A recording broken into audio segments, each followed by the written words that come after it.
Hello, good evening. Welcome. This is Hot Edition. We're live on News about Desawe Kanda, also live on Kesmi 107.1 in Tamale and beyond. We're live on W 93.5 in Wa and beyond. My name is Alfred Ocansey. This evening, former Minister of Finance Ken Ofori-Atta sues the national security for allegedly trespassing his home as he demands damages. We've got details for you here on Hot Edition. Also, President Mahama to name his final batch of 4 deputy ministers before the end of the week as he swore into office deputy ministers at the Jubilee House earlier today. We've got details for you. Also, small-scale miners welcome government scrapping of the 1.5% withholding tax on processed gold for small-scale miners. Details plus the latest in business and sport over the next 1 hour 30 minutes here on Hot Edition on 3FM 92.7. As always, you can connect with us on Facebook at 3FM 927. Get into a summary of the news now, and Enyonam Hadiga is here. Enyo.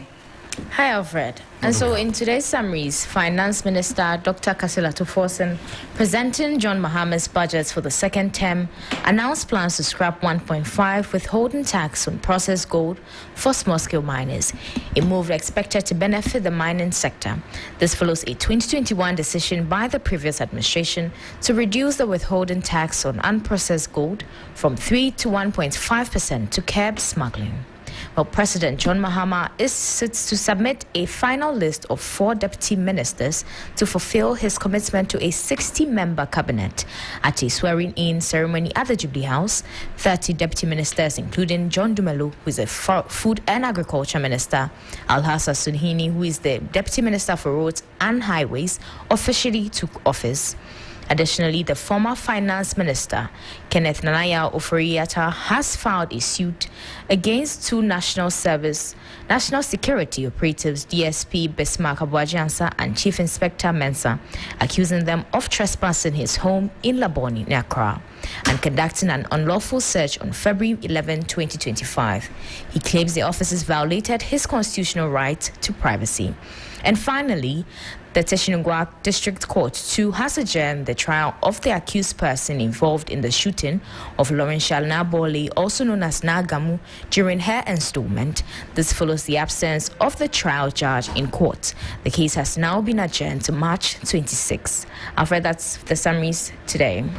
Thank you very much, Enyonam Hadiga. There's more news on 3news.com. Make some time and visit 3news.com. This is Hot Edition. We're live on Kesmi 107.1 in Tamale and beyond, and also on W 93.5 in Wa and beyond. Let's get into the details of the stories right now. And former Finance Minister Kenneth Kuntunkununkunanaya Ofori-Atta has filed a suit against 2 operatives of the national security, accusing them of trespassing his home in a writ of summons issued by the High Court of Justice General Jurisdiction Accra and signed by Mrs. J. Saki Tokono. And also, Ken Ofori-Atta is suing the DSP Bismarck Boachi Ansa and Chief Inspector Mensah, also known as Mensah, both stationed in Accra. The duo are believed to be operatives of the national security. Now, according to the statement, which we have a copy of, we'll put on our screen shortly on Facebook, of that claim, Ken Ofori-Atta is seeking a declaration that the officer's entry into his home, located at 25 Abolebu Crescent, Laboni, Accra, and the search conducted on February 11, 2025 was unlawful. Also, trespassery and a gross violation of his constitutional right to privacy. Ken Ofori-Atta contends that the policy that borders on search has been breached and that these police officers entered his property without any legal jurisdiction and also justification or warrant, thereby committing trespass and breaching his right to privacy. Among the reliefs being sought by Ken Ofori-Atta are a declaration that the defendant's actions constitute trespass and breach of privacy. Also, general damages for trespass and aggravated damages for the breach of privacy. A perpetual injunction restraining the defendants, their agents or assigns from entering his property again or engaging in similar conduct. cost incurred in pursuing the action, and also the writ commands the two defendants to enter an appearance within 8 days of service, warning that failure to do so could result in judgment being given in their absence. The lawsuit follows an incident on February 11, 2025, when a team of security personnel, including police officers, reportedly stormed the residence of the former finance minister, Kenneth Foriata, at 25 Abolebu Crescent, Labone here in Accra. According to the reports, the officers, without presenting a warrant, forcefully entered the property and conducted a search, raising concerns about a possible violation of Kenneth Foriata's rights. A search believed to be linked to ongoing investigations sparked public debate on the conduct of law enforcement agencies in high-profile cases. Of getting to the details shortly on this matter, and my colleague Lord Edward Sari, who's been in court earlier today as well, is joining me on another case, but we'll get into Kenneth Foriata's bit shortly. But the Supreme Court today also has, in a 4-1 majority decision, ruled that it will hear the case of Akwatia Member of Parliament Ernest Yao Kumi, despite his contempt conviction by the Koforidua High Court. Lawyers of the Akwatia legislature filed a motion seeking to set aside the decision of the High Court without first purging himself of contempt. Lord Edward is here with me. He's our legal affairs correspondent. Lord, what were the main legal arguments presented by Ernest Yao Kumi's lawyers regarding the Koforidua High Court's jurisdiction? Right, so Alfred, lawyers for Yao Kumi was led by Gary Nemakomafo.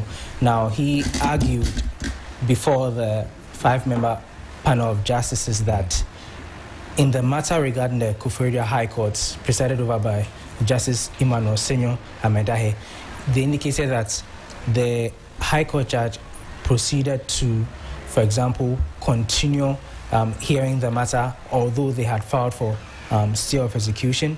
They indicated that in the matter regarding the injunction that the Koforidua High Court judge granted for the Henry Boakye-Adom, the NPP parliamentary candidate, indicated that they told him that the Electoral Commission had not gazetted the results yet, but then he went ahead in the full glare of the court to listen to the lawyers of Henry Boakye to read an online article purporting that the elections had been gazetted. So it was on that ground that he used to grant that injunction. And then they also followed and then filed a stay of execution, but he did not oblige to it or did not really grant them that he still proceeded with the case. So they came to the Supreme Court, and you recall that at the last hearing, the Supreme Court indicated or directed the High Court to stay the execution of that sentencing, right? And so today, the 4-1 majority with Justice Paman dissenting, they held that this was one of the exceptions where, for example, you know that if someone has been cited for contempt, they need to purge themselves at the court. But this was one of those few exceptions that the person will be heard before that purging is done. And that was the reason why the Supreme Court granted or decided to hear him on the matter. So they actually set the date to hear the substantive matter, which is to quash that contempt conviction against the Akwatia legislator. And so on March 26th, the Supreme Court will hear the arguments by the lawyers for both sides, and then they'll decide whether they should quash that contempt by the legislator. Now, after Gary Nemakom made his argument, they asked lawyer for Henry Boakye-Adom to also make his arguments on a point of law, but he recanted and indicated that he's not going to do that. He just left it to the wisdom of the courts to decide on the matter, and that was why it made the things relatively simpler for them. On that same score, though, the lawyer for the Electoral Commission, Justin Amenuvo, he indicated that, and Alfred, you recall that in December, when the 4 parliamentary elections, the one that's been disputed, i.e. Techiman, Ablekuma, and Baba Sadiq and Baba Sadiq's constituency as well. And that's Okankwe Central. Exactly, and then Bibi Bright as well. You recall that there was a case where the Supreme Court made a ruling that although there were interested parties, the High Court did not give them a hearing and then went ahead to grant that injunction. And so the High Court ruled that that hearing should be done, and so quashed that ruling by the High Court. Now, Justice Amenubo cited this, that they should put this, before they made the ruling, they should consider this, because in one vein they had indicated that a party must be heard, and in this case the Akrofi Member of Parliament was not heard, and so was appealing to the courts to listen to him, and perhaps that's what also went into the reason why the Supreme Court decided to, on the majority ruling, decided to hear the Akrofi legislator. Let's hear from the lawyer for the NDC candidate, Lasa Boache Yadom. Henry Boache Yadom, yeah, he spoke to the media as well. Let's hear from him shortly now. And I'll take your attention to V Africa. The Ghana tourist Naresh Balasu to contribute to this mission, not just as visitors, but as partners who share a vision for economic empowerment, community.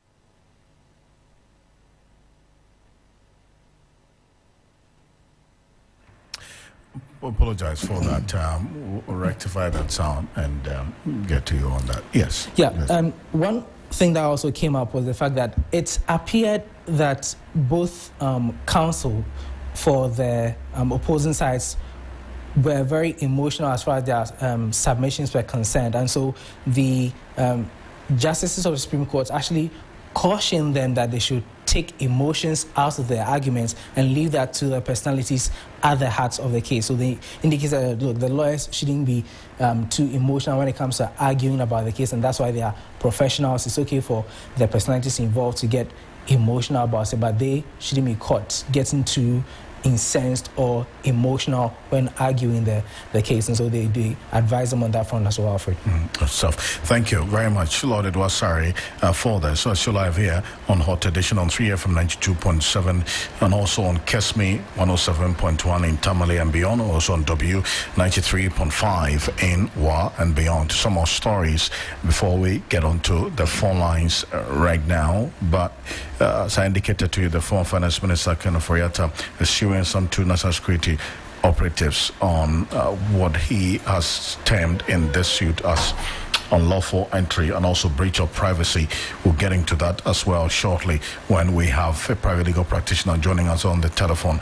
But Finance Minister Dr. Kasiela Tuforsen presenting John Mahama's budget for his second term, the first for his second term, noted that the government plans to scrap the 1.5% withholding tax on processed gold for small-scale miners. This is expected to positively impact Ghana's mining sector, particularly its smaller operators. Now, you recall that the immediate past Minister for Lands and Natural Resources, Salma Abujanapo, in November 2021 announced that government had slashed the 3% withholding tax on unprocessed gold to 1.5%. According to him, the previous rate of 3% encouraged smuggling, hence the government's decision to reduce it.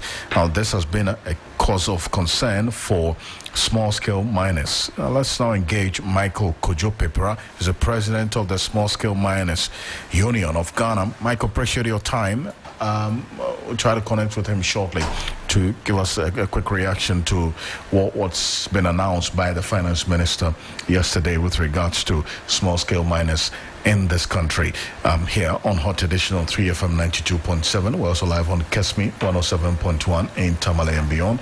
We're live on W 93.5 in Wa and beyond. Now, a number of you are sharing your thoughts, views, comments, and opinions on the issues that we've been talking about so far. We get through with it. But while at it, and still on the budget, the National Association of Graduate Teachers, NAGRAT, have cautioned government not to channel the over 4 billion cedis after uncapping the GET fund to feeding of students in their senior high schools. According to NAGRAT, this will undermine the purpose of setting up the GET fund and will also widen the infrastructure gap in the schools. Presenting NAGRAT's position on the budget, that's the president, Angel Kabano, reacting to this, indicated that Dr. Kasiela Tuforsen must engage the various teacher unions for their views. When we read the GET formula, The GET Fund is primarily established to provide infrastructure in this. In fact, the initial GET Fund principle was to provide infrastructure in tertiary institutions. Now we have opened it to provide infrastructure in all spectrum of education. And so I don't know whether they're going to vary the GET Fund law. Because if the GET Fund law is not varied, then the GET Fund money cannot be used to support free SHS. Because specifically in the law, the GET Fund money is supposed to provide infrastructure. Sure. Are you with me? Yeah. Is it fair that the GET Fund money, which is supposed to provide infrastructure, is going to be used to feed students? That's also something that we need to look at. Are you getting it? So the issue is about GET Fund money uncapped. And I am very happy that the government is uncapped the GET Fund money. What then do we use the money that is now become available to education for? And what, if it is used for, is most prudent for the future? That's also something that we need to look at. Are you getting it? So the issue is about GET Fund money uncapped. And I am very happy that the government is uncapped the GET Fund money. What then do we use the money that is now become available to education for? And what, if it is used for, is most prudent for the future of education in our country? As Angel Kabono, there is a president of the National Association of Graduate Teachers, NAGRAT. Let's go back to our earlier story with regards to the decision by government as communicated through the finance minister yesterday in the reading of the budget. Government has communicated the plans to scrap the 1.5% withholding tax on processed gold for small-scale miners. You recall that that was reduced from 3% to 1.5% by the previous administration, and now we're hearing that the 1.5% is going to be scrapped per the details of this budget ready yesterday. And Michael Kojo Price, president of the National Association, the Small Scale Miners Union of Ghana. Michael, appreciate your time. Thank you for joining us here on Hot Edition. I want to find out from you, first of all, this certainly must some good news for you, for the Small Scale Miners Union of Ghana, is it not? Yeah, it's a very welcoming news, and we are so happy for this opportunity. Because something that we've been talking about, I think we met the former Lands and Natural Resource Minister Abu Jinapor with regards to these taxes, because we thought it was a nuisance tax and it wasn't giving us the fair price we needed as a small-scale miner. So it's a welcoming news, and we welcome such a gesture from the government. I see. But then again, in terms of its impact on your work, what is going to be the specific impact that this would have on your work? Unfortunately, I lost Michael. We'll raise him back on the other line shortly to get some more information on it. But let's try and get some reactions from Michael Pepra, who's joining us on the telephone shortly. With the reactions from the small-scale miners with the decision that government has taken to scrap the 1.5% withholding tax on the small-scale miners' gold. We'll get to him shortly here on Hot Edition. We're live on KESME 107.1 in Tamale and beyond, and also on W93.5 in Wa and beyond. But we have been also gauging the reactions from some members of the business community as well, and economists who have all indicated that this budget would address some issues with regards to the state of the economy. Well, one such person is the CEO of Dalex Finance, Joe Jackson, is going to be also sharing his thoughts about the budget as presented yesterday. And before that, let's go back onto the telephone. Michael Pepra heads the Small Scale Miners Union. Michael, you were making a point before I lost you. I was asking how this decision to scrap the 1.5% withholding tax is going to also contribute to your work as small scale miners. First of all, we met with the then opposition leader when he met with the Small Scale Miners Association. These were part of the issues we put across, that the withholding tax was a nuisance in the sense that, the gold buyers normally charge these withholding taxes from we, the small scale miners, and in so doing, they were not giving us a fair pricing. So if government wants to empower our sector, it is better he abolishes these taxes. And I think he made a pronouncement that if in case he wins the power and becomes the president of this country, he will make sure that in his first 120 days, he will abolish the taxes, and at least it will come back to empower the small scale miners. So it's something that we've thought through, it's something that we put across to him during his campaigning tour, and he has made us understood that he's an honest president, and we thank him for that. I see, and for you as well, there's been a lot of expectation from the small scale miners, but then there are also those who expect that with this kind of decision, you would also impress on people who are engaged in the small scale mining to do so responsibly. What are you going to be doing going forward?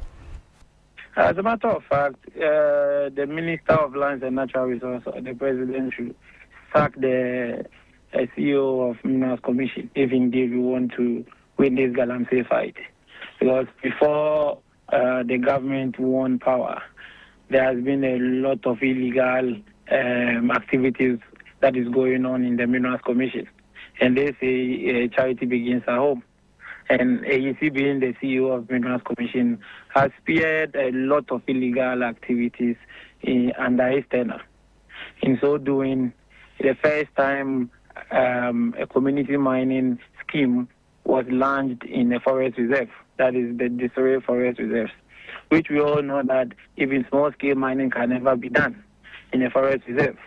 Not to talk about, what's the name, community mining scheme that is not even backed by any law. He supervised that kind of activities. Let's say Lake Busontre, there is a town called Peminasi. On the cadastre, that place is a restricted area. But under the tenure, he was able to allow people or give out licenses for people to mine with impunity in such places. So if indeed government want us to help him fight this problem or collaborate with him in trying to solve this problem so that people can mine in a very sustainable manner, I think the first thing we need to do as a country is to sack this CEO. Secondly, now small-scale miners have seen that government has shown enough goodwill to empower our sector by bringing about the gold board, which is coming in to help us with the pricing or the purchase of gold. Because in time memorial, it was PMMC who was supposed to buy small-scale miners gold. But previous governments have not been able to allocate the needed money for them to go about their normal activities. So we spoke with the then opposition leader, now the president, that when he comes, at least there should be a center where pricing can come from, so that at least the purchase of gold, at least government can also benefit from that. And in so doing, when their manifesto came out, he brought about a gold board, and I think it's a good thing that we are applaud the government on. Going forward, now a lot of people let's say our members, are now in trust with the government, and in so doing, I think we are going to have a lot of stakeholders engagement going forward to make sure our people mine in a very best practice on the sector. And I want to appreciate you for your time on this, and we'll see how the coming days will look like on this as well. Thank you so much. Okay, thanks for having me. Michael Prepra heads the small-scale miners union there, also talking to us about the decision as communicated by the finance minister yesterday in that budget to scrap 1.5% withholding tax on the gold mined by the small-scale miners. Joe Jackson is the chief executive officer of Dalex Finance and has also been sharing his views on the budget as presented yesterday and whether that would also address the fundamental concerns about the state of the economy and the challenges faced with now. Listen, first of all, you have to admit that the Minister of Finance did not shy away from telling us how dire things are and how he hopes to fix it. To that extent, he did address some of our concerns. I mean, some of the more important concerns was a commitment to reduce the budget deficit, which you notice he said went haywire last year.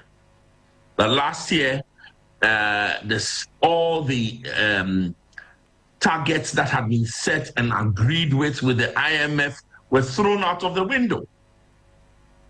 The budget surplus turned into a 3+ percent budget deficit, which means we went again borrowing even more. So to that extent, that this budget tries to live within its means, that this budget tries to address some of the issues, and it's a balancing. On one hand, he's taking certain taxes away. E-levy gone. Betting tax gone. What do you call it?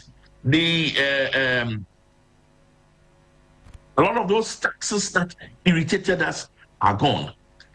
And in an attempt, they have not even really increased the tax handles. They made a commitment to say, I want more compliance. They made a commitment to say, I'll reduce tax refunds so that we'll bridge the gap. It's a good budget. You can't, it was always going to be a very high wire balancing. So it's a good budget. It's a good budget. It's a good budget. But you see, in telling us how bad things are, in telling us how dire things are, a lot of this budget is not going to be dependent on the willingness of this government to face up to the hard decisions it has to take in executing it has set out, and not facing any major policy reversals. As a private sector, what do we want? We want timely and what do you call it? Transparent clearance of the arrears. We want guidelines for the tax reform. They've talked about VAT. They want clear guidelines so that we will know how to plan. We want reliable infrastructure and energy services. So they have to fix the energy sector debt, right? Above all, we want strict adherence to the fiscal targets they are put in there. If they do so, they will be hailed as one of the best governments we've had in a time of real crisis. So, number one, overall, the only thing you can complain about in this budget is that there were not enough biblical quotes. Apart from that, it's okay. If the government has the willpower to stick to this, we should be fine. If there are no major policy reversals, we should be fine. If there are no external events that will impact us badly, we should be fine. Well, Mr. Jackson, and there's one aspect as well that the finance minister was clear about, the financial sector, and this is of interest to you because that's an area that you operate in. I mean, hearing how much we spent on the financial sector cleanup, and then also he's saying today that some 2.2 billion cedis is going to be made available for recapitalization of the Agricultural Development Bank, and then also National Investment Bank, NIB. Plus, the central bank itself also needs recapitalization. And he put the amount to some 53 billion cedis for the recapitalization of the central bank. Essentially, the Bank of Ghana needs this amount as a bailout to operate. I mean, how did all of this strike you?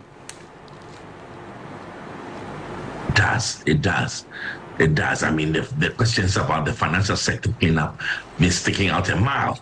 ADB, NIB, and there are other institutions, some of them in the non-bank sector, some who are really, some of them are dead men walking, some of them are blind in the, one-eyed in the land of the blind.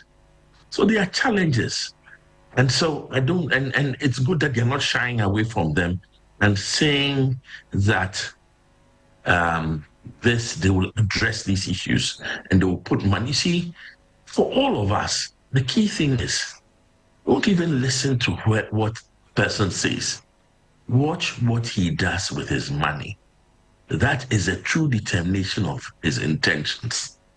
So to the extent that this budget tries to address the issues and put money behind the things that matter, it's a good thing.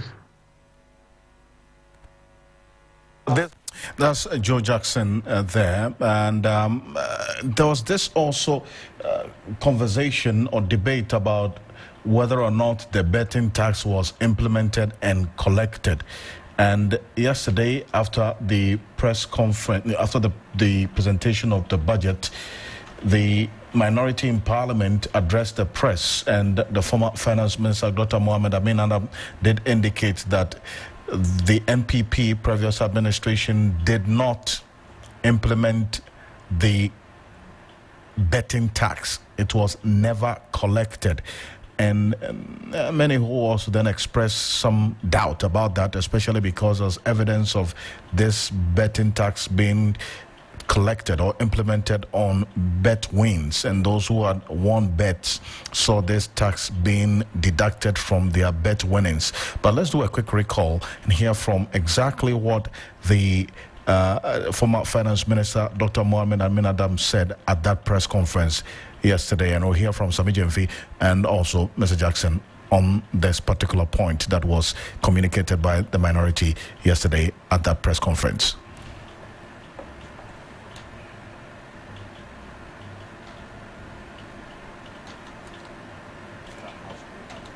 The budget.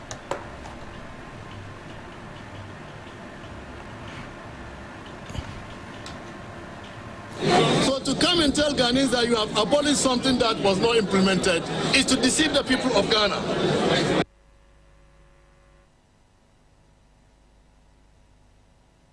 They have abolished. We never collected betting tax. We never implement the betting tax.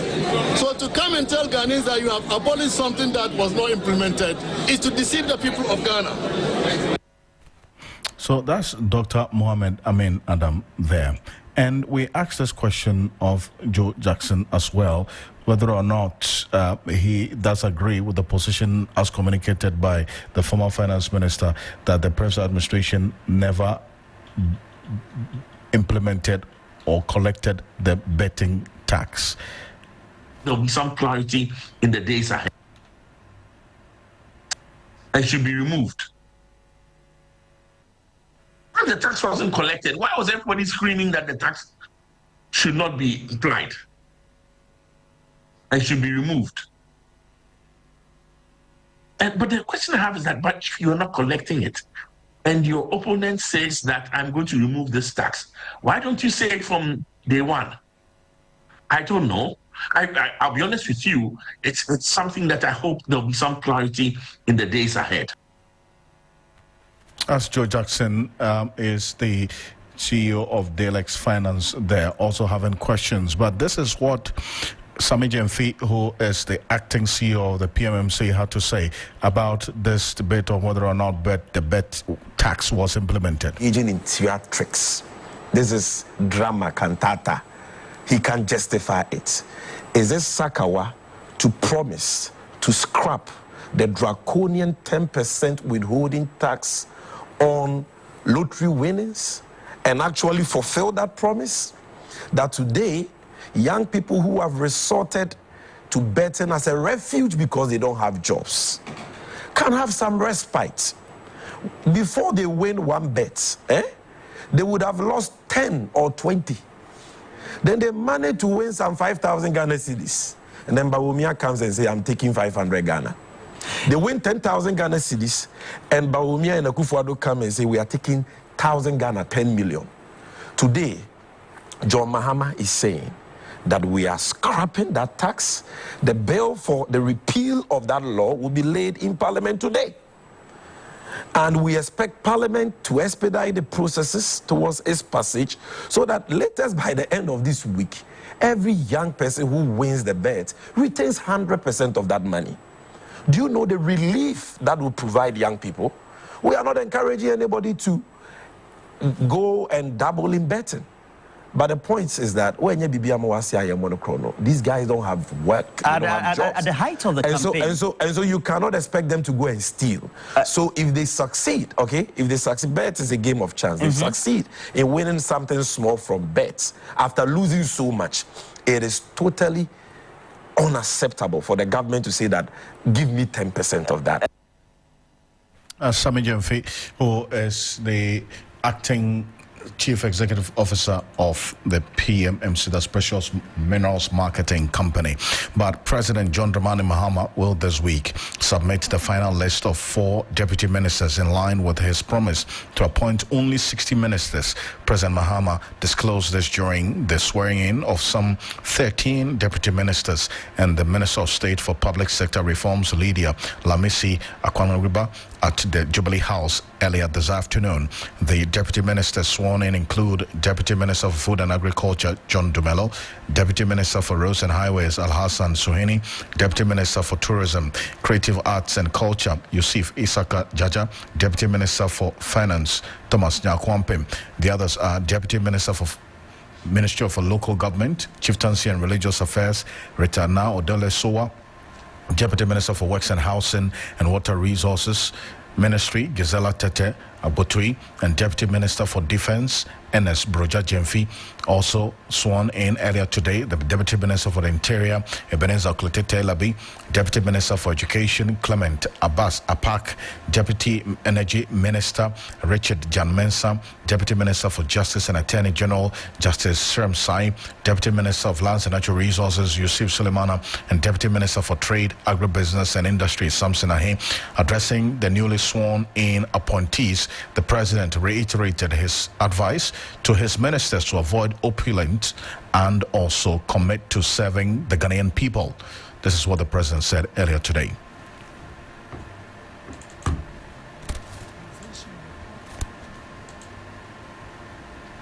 Swearing in of this batch of 13 deputy ministers and 1 minister of state brings us closer to achieving the full complement of ministers. This week, I'll submit a final list of 4 deputy ministers to achieve the full complement of 60 ministers that we promised. The same commitment to composing a lead government has found expression in the appointments made at the presidency so far. So far, I've appointed 27 presidential staffers to various roles and 3 persons as directors of important governmental initiatives, bringing the total number of political appointees so far to 30. This list of 30 is pending approval from the Council of State. At the last count, there were 336 political appointees at the presidency under the previous government. While we're in the process of recruiting supporting staff to enable the full functioning of our presidency, the numbers will come nowhere near the army of people that were hired under the previous government. Our commitment to a lean government is not merely about reducing the number of ministerial appointees or reducing the numbers at the presidency. It is grounded in our firm belief that government must exercise fiscal discipline by ensuring that public resources are used efficiently and responsibly. As long as I'm president, my policy will remain clear: a lean, efficient, and results-driven government, of which you have just become a part. As President John Dramani Mahama there, the Ghana Integrity Initiative says despite the progress made since 2016 towards establishing a robust beneficial ownership regime in Ghana, challenges still remain. In its report, Doubt Assessment of Beneficial Ownership Regime in Ghana and Identification of Gaps in the Regime, the GI identified amongst others the following challenges: delays in passing the regulations that would enable the registrar to verify and maintain the central register, the requirement to make information on beneficial ownership publicly available, a lack of cooperation and collaboration amongst agencies involved in the implementation of the beneficial ownership regime. And let's go onto the telephone now, and we can now engage some of the persons who put together this particular report to get some details on it here on Hot Edition on 3FM 92.7, also live on Kesmi 107.1 in Tamale and beyond, also on W 93.5 in Wa and beyond, especially with respect to how this is going to fight corruption on this particular issue, and also the recommendations that have been made on how to improve on it going forward. We're getting to that shortly here on Hot Edition on 3FM 92.7.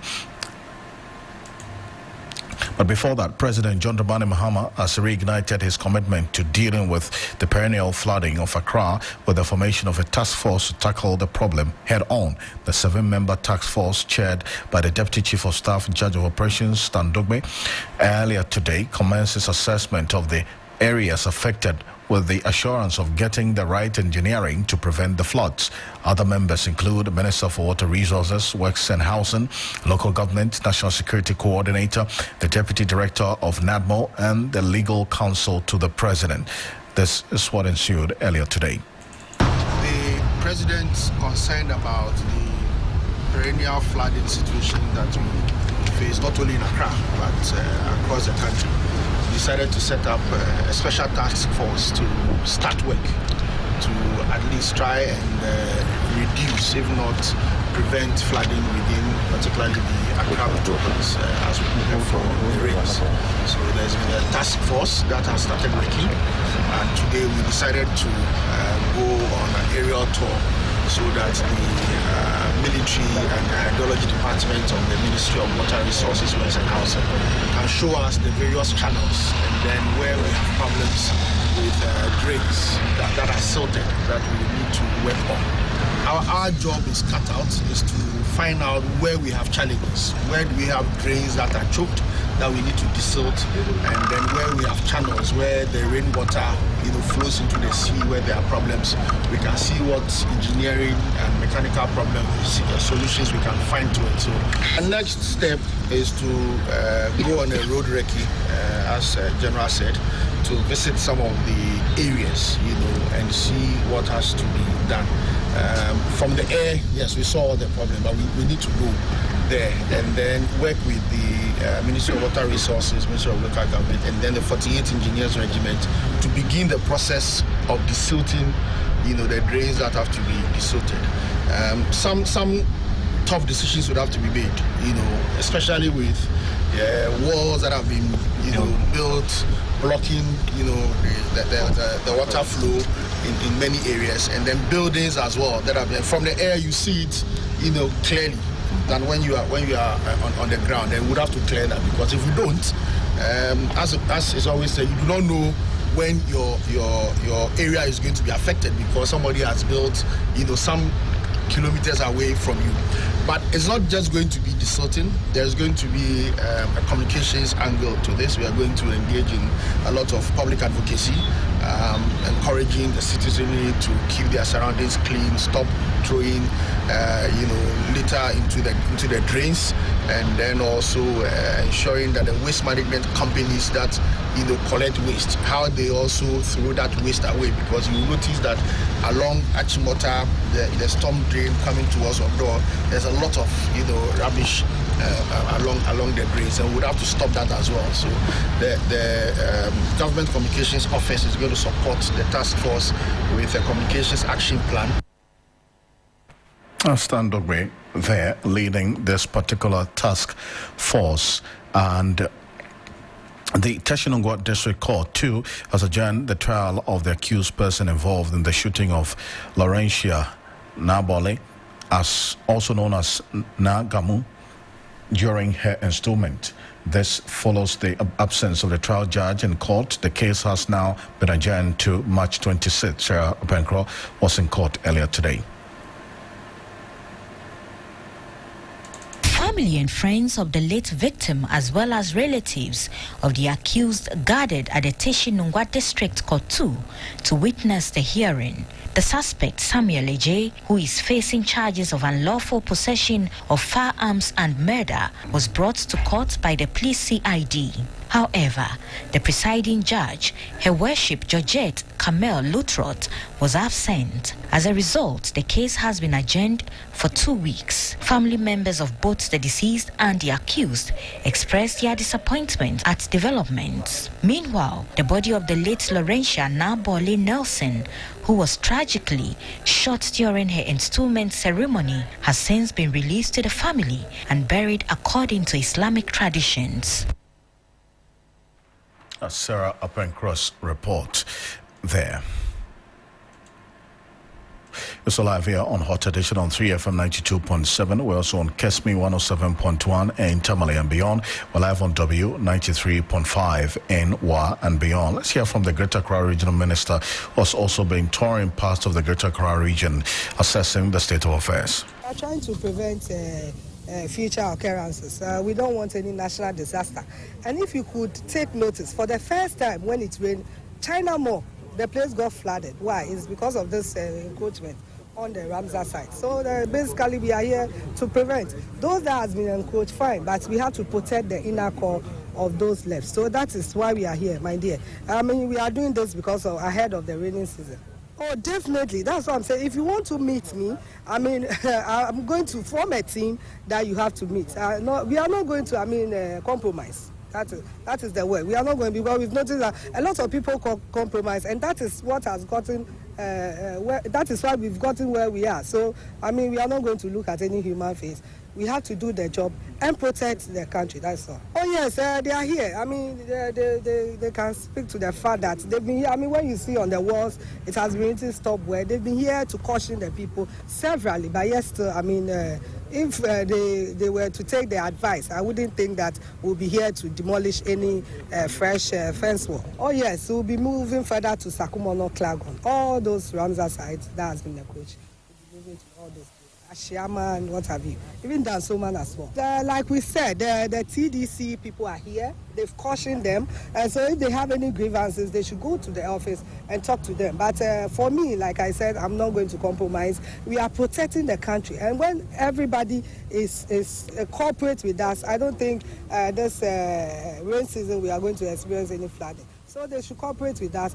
Like I said, if they have any other further issues, they should go to the TDC office and engage them. Whatever it is, we can talk.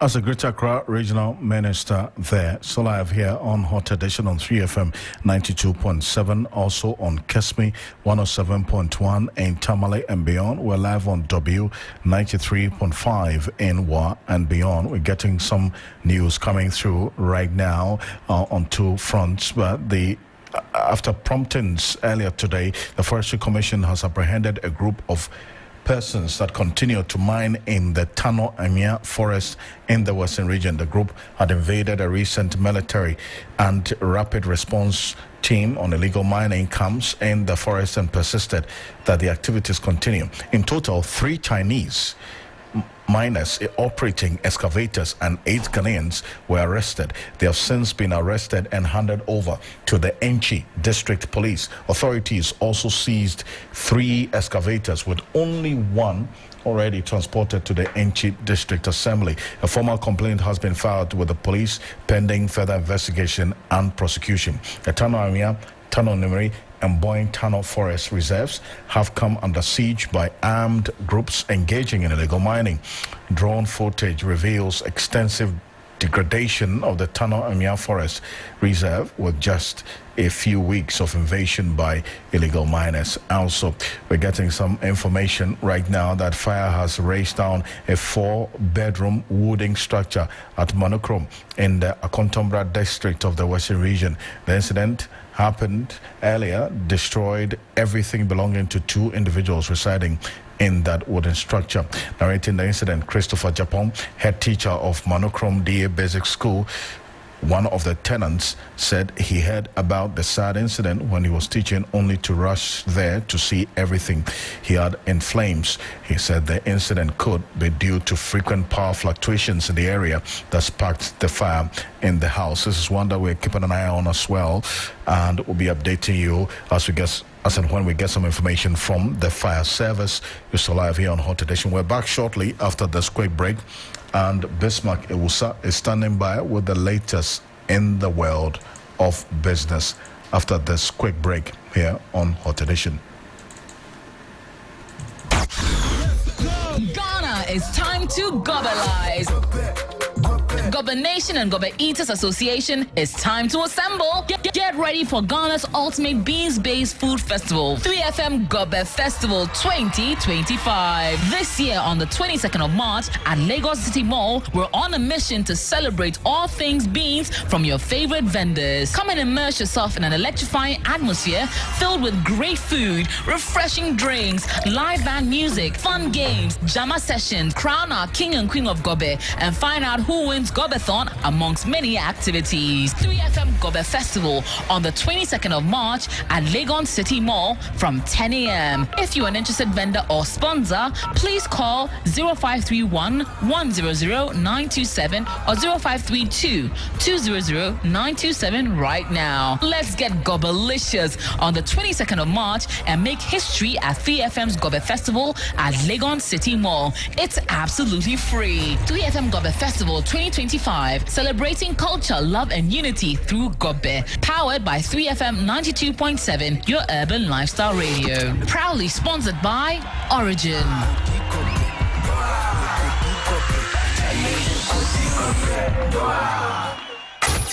Accra gets busy on this frequency. 92.7, 3FM.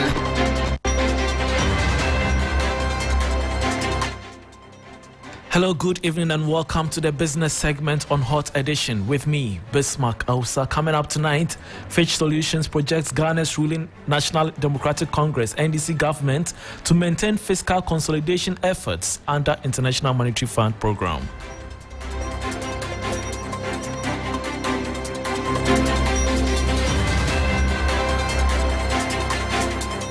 Thanks for your company. Now to the very first story. Fitch Solutions has projected that Ghana's ruling National Democratic Congress (NDC) government will maintain its fiscal consolidation efforts under the International Monetary Fund (IMF) program. The UK-based research firm states that despite unsuccessful renegotiations attempts, Ghana is unlikely to withdraw from the program due to its reliance on IMF support for external stability and investor confidence. The following 3 Business News Desk report has more. Fitch Solutions warns that Ghana's continued fiscal tightening could face public resistance. Despite inflation easing from a high of 53.6% in January 2023 to 23.5% in January 2025, it remains above the pre-pandemic average of 12.1%. With reduced government spending and higher taxes, household finances are expected to remain constrained, fueling dissatisfaction. The firm predicts that protest activity will remain high compared to historical levels, but demonstrations are likely to be localized and short-lived, posing minimal risk to business operations. However, Sustained public discontent could pressure the government to introduce relief measures or adjust its fiscal strategy in the coming months.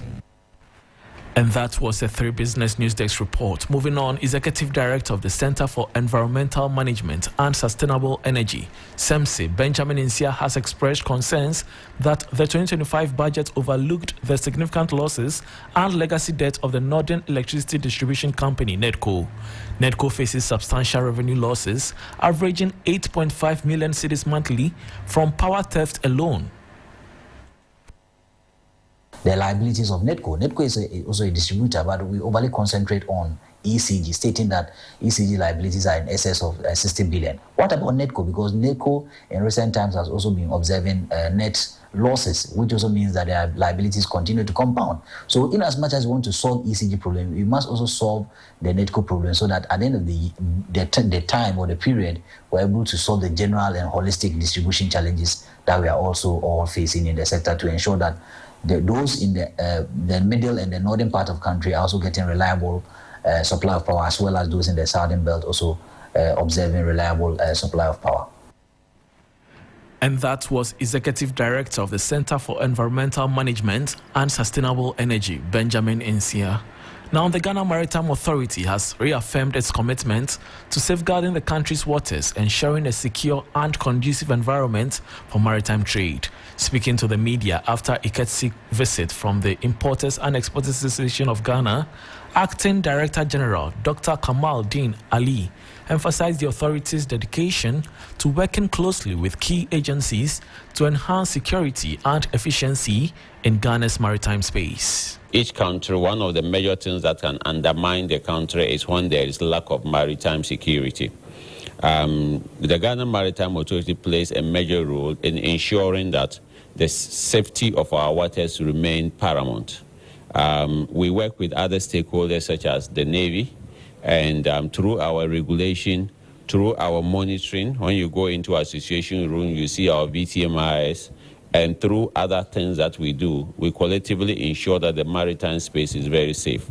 So we do assure just not the Importers and Exporters Association, but Ghanaians generally, that under the leadership of the Ghana Maritime Authority, the Minister of Transport and the President, that will continue to strive to ensure that our maritime space is safe, just not for Ghana as it has been indicated by the Executive Secretary, but also for the region as a whole. The maritime space is well connected.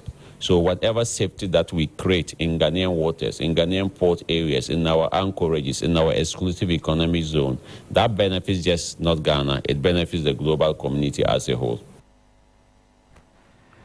Let's move on to some other story. Dean of UCC Business School, Professor John Gachi, is urging the government to establish a technical committee to initiate the process of introducing Islamic finance in Ghana.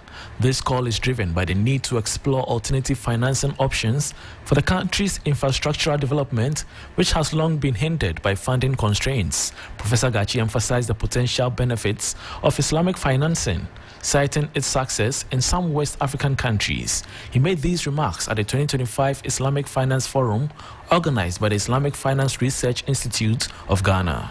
It's not about starting tomorrow.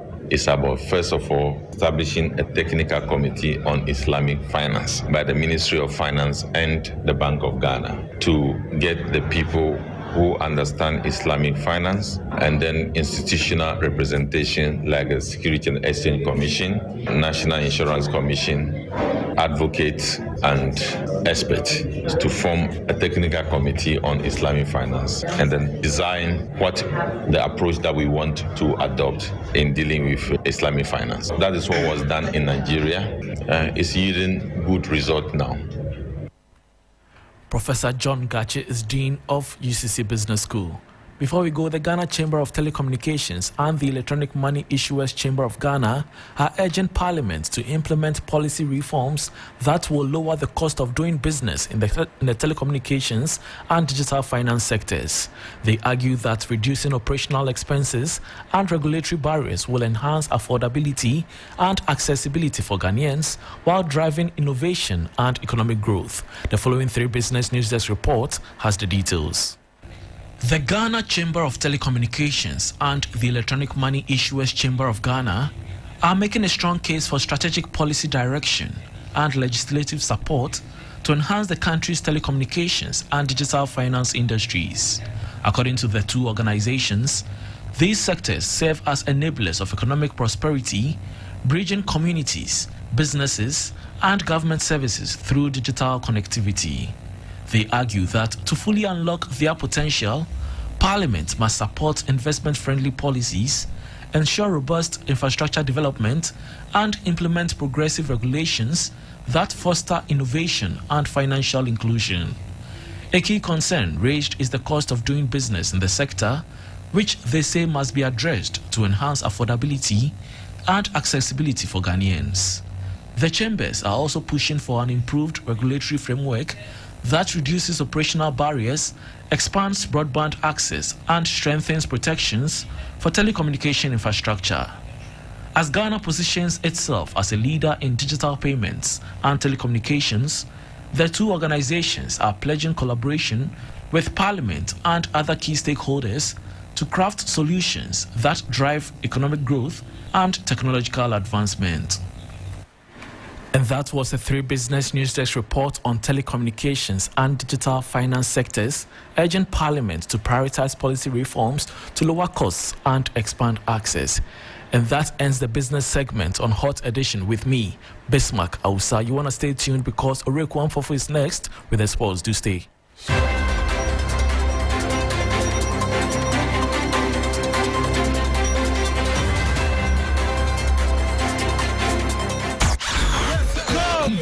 It's time to globalize.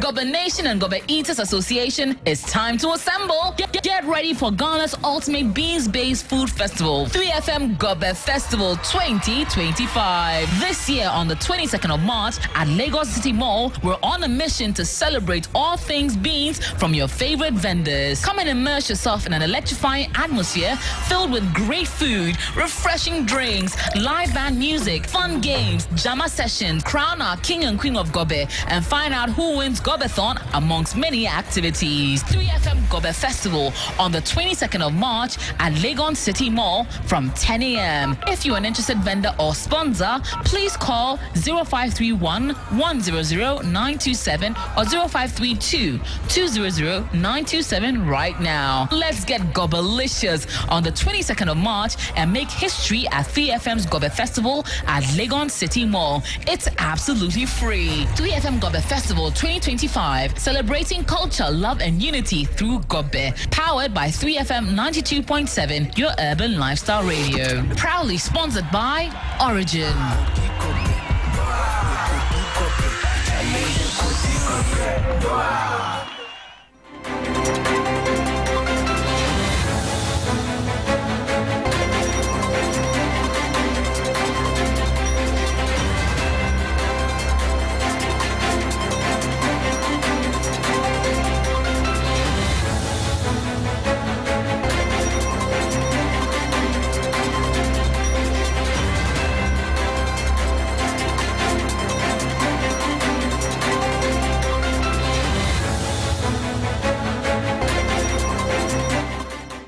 Hello, good evening, and welcome to the sports segment here on Hot Edition on 3FM 92.7. My name is Oreku Amfofo. On Monday, Finance Minister Atofonsen announced the abolition of the 10% betting tax. Speaking on the floor of Parliament during the 2025 budget reading, Atofonsen confirmed that his administration will scrap the tax, citing its impact on the gaming industry. Following the announcement, reactions have been pouring in from all sides. Three Sports took to the streets of Accra to hear what people had to say. I'm glad. It is a nice idea. You know, sometimes it's not easy. It's not easy to get winning like that. But if I'm not even asking that they should remove it at all, like if they can reduce it, the 10% is too much. But if they scrap it, it's fine. Yes, but if they reduce it, at least it will help. For the 10% that they have taken away, I think we appreciate the government for doing that, and we pray that all of us should have luck in our bettings. So I don't have much to say than to say thank you and good luck to all the best takers. Oh, better the tax no way if you are you to the because tax and you won't pass so be on the day now so say almost here and as you won't say on mine the equia any problem. So what I say because on mine you might be on your day no you to the juma. Nay, the cry, I be trying to some like a credit. Because me, madam, for you, Trabet, 85 million. 500 million, 5,000 a day. I didn't know because Trabet was the tax at also. So we need ya, to every man, to every man, but we did the automatic. And I tell them what you're going to do with this can. So much in bone and give some this can be born, mine, punky, any problem. But tell them what it's here, you won't do this can at the pepper bomb this can at the ball mine, until yet, to my year through, you better master pass on my through. It be good now. It be good. It be correct. The thing cry like if you come out at 10%, you know how everybody enjoy the thing. Imagine say you bet, you take your money, you go bet, they don't get anything. Then after some time, then somebody will just come, you just win the 100 cities cry. They will still tear some 10% come out. It'll be nice. So, well, the 2025 budget did provide very little coverage on sport itself, raising concerns about the funding allocated to the Ministry of Sport and Recreation. With the Black Stars World Cup qualifiers approaching, this has sparked public debate. Sports journalist Michael Akomia has shared his thoughts on the omission. To your listeners, Mutala Yaku. As we all know, sports play a vital role in our nation's development. It's not just about entertainment, it's about youth development and national pride. However, it seems that our policymakers have once again overlooked the importance of sports in the national budget. But here's the thing. I am not asking for handouts. I am not asking for the government to spoon feed the sports sector. What I am asking for is empowerment. I'm asking for the sports sector to be given the autonomy to generate its own revenue and create its own budget. But imagine this, the sports sector working together with stakeholders, generating revenue through sponsorship, ticket sales, and merchandise, then taking the budget to the finance ministry saying this is what we need to develop our sports sector. It is a simple yet powerful concept, which is about self-sufficiency, accountability, and transparency. It's about the sports sector taking ownership of its own destiny. More or less, I'm calling on the sports sector to rise up and take charge. Let's generate our own revenue, create our own budget, and bring it to the finance ministry. Let's show them that we are serious about developing our sports sector. And I believe to the government, let's work together to make this happen. Let's create an enabling environment that allows the sports sector to thrive. Together we can achieve greatness. And I think drawing your own budget and bringing it to makes it quite flexible and open for ideas to be shared, for questions to be asked, and accountability to be ensured. And I think with time, it might look quite bleak, looking at how situation started and how sports has been in terms of infrastructures in this country. And you ask the sports ministry to bring their own budget in due course. I think this is open for something new, something fresh, which we can all see and see how we can benefit from it as a nation. Thank you very much. And so that was Michael Akomia there speaking on, the issue of the omission of the sports fraternity when it came to the budget reading. But let's talk about the World Cup qualifiers, because ahead of the games against Chad and Madagascar, head coach of the senior national team, the Black Stars, Otoado, has paid a courtesy visit to Garmanche Takituru II, calling for his support and guidance ahead of these crucial games. To seek for your support, for your guidance. We're having difficult matches, difficult tasks ahead of us. I think the Ghana nation, the Ghanaian nations needs urgently a victory or victories to go to the World Cup, and for that, I think we need the support of all Ghanaians, especially also the GA people and the GA chief, to support us in our task, so that the whole of Ghana can be happy and everybody will be joining us if we go to the World Cup.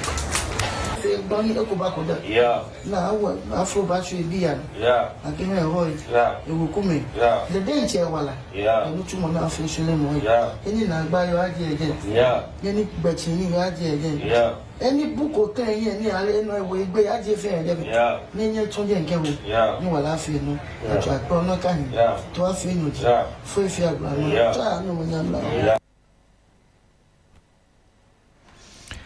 And so that was Otoado there speaking to the Garmancha. Let's do some more stories here because Ghana would take on Chad in Accra on March 21, before facing Madagascar 3 days later.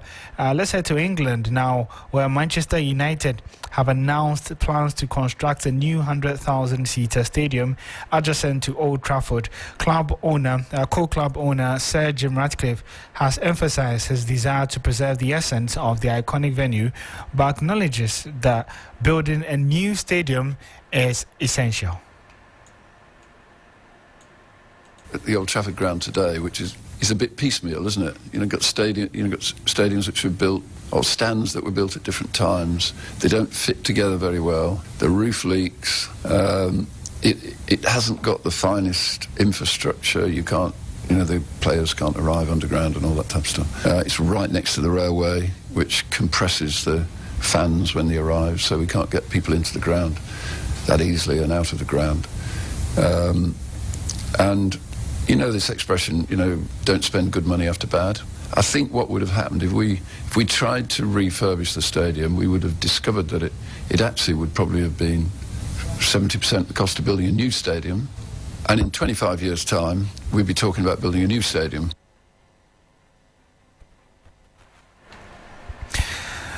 Still in England and Europe because there's Champions League action where Aston Villa would be hosting Club Brugge later tonight. But the biggest fixture for the night is the Madrid derby, which is still hanging in a balance despite Real Madrid taking a 2-1 lead to the Wanda Metropolitano. My colleague Solomon Amankwa previews the games for tonight in the Champions League round of 16 second legs. Tonight's Champions League will see 4 clubs secure qualification to the round of 8. Defending champions Real Madrid will be coming up against city rivals Atletico Madrid, and it looks like it's a daunting task for the White Angels, considering the fact that they've not won at the Estadio Wanda Metropolitano since September 2022. Despite the 2-1 advantage, tonight it looks quite a tough game for Madrid, but they look clear to qualify to the round of 8. Aston Villa, after their 3-1 victory against Club Brugge in the first leg, tonight it's likely they will qualify. They will not drop points. Possibly they might win a 2-1 or a 1-0 win. Will see them qualify to the next stage. Arsenal had already booked their spot after that 7-1 drawing of PSV Eindhoven. They look set to join Aston Villa as the only 2 teams from England left for the round of 8.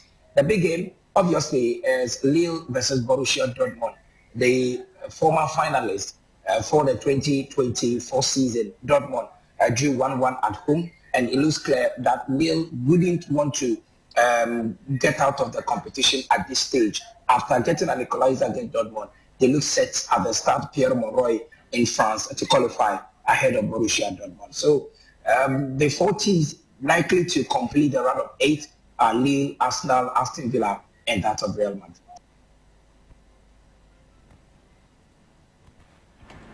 Well, before we go to some tennis news where Iga Swiatek continued her sensational winning form at Indian Wells by crushing Karolina Muchova 6-1, 6-1 to reach the quarterfinals of the BNP Paribas Open. Swiatek brushed aside the Czech 15 seed in just 57 minutes and has marched into the last 8 for the loss of only 6 games in over 3 matches. You can get updates on all of these stories as well as the Champions League round of 16 matches later tonight on our social media handle at 3 Sports GH. My name is Ore Kwampofo.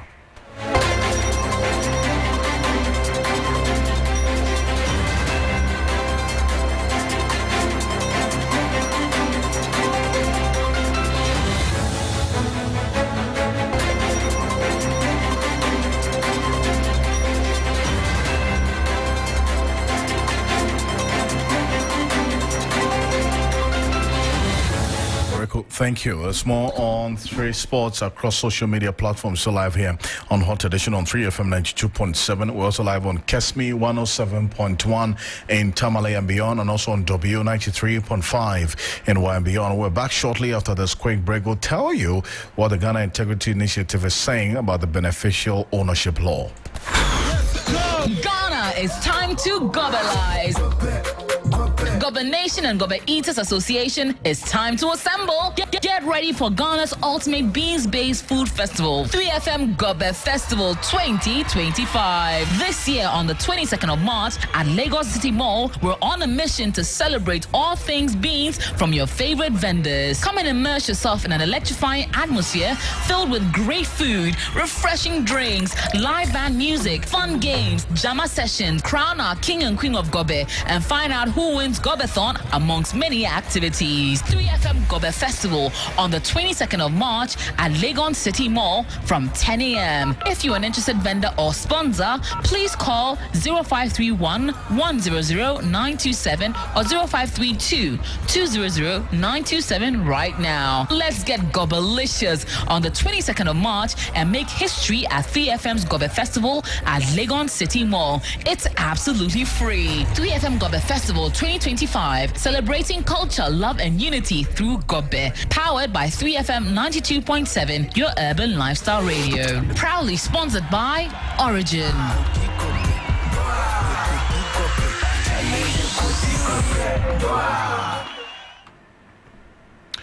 Welcome back. It's live here on Hot Edition on 3FM 92.7, also on Kesmi 107.1 in Tamale and beyond. We're live on W 93.5 in Wa and beyond. The Ghana Integrity Initiative says despite the progress made since 2016 towards establishing a robust beneficial ownership regime in Ghana, challenges still remain.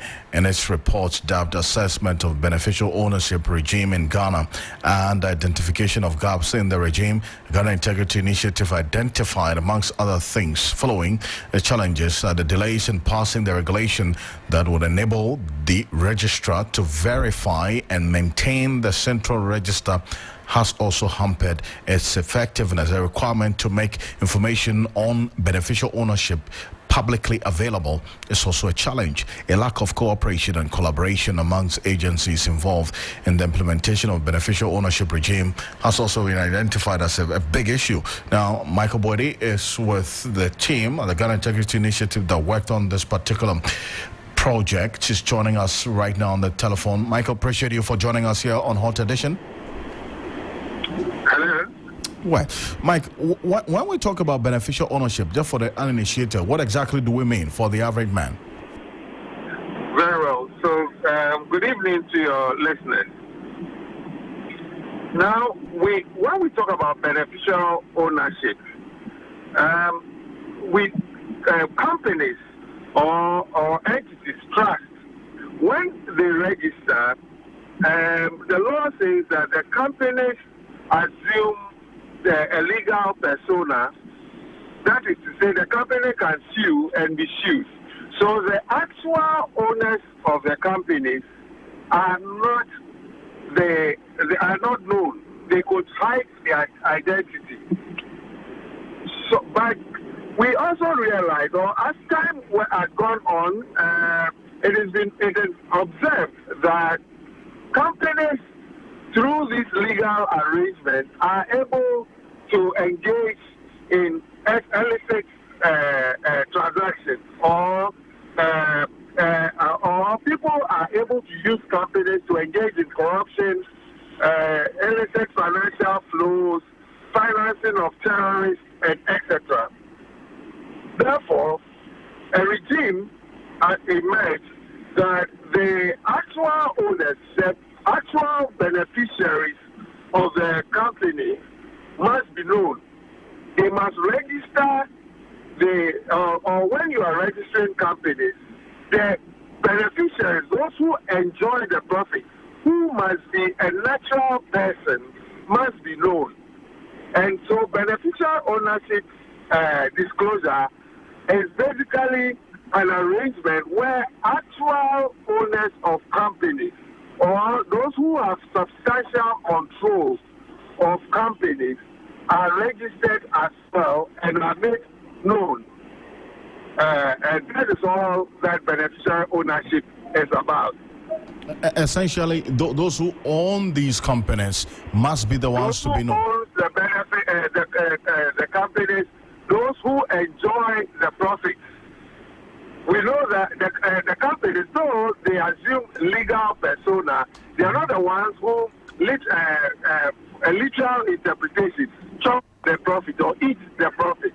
It is the actual person, the human beings, those who finance the establishment of the company, those who control the company, they are the ones who benefit from the company's profits.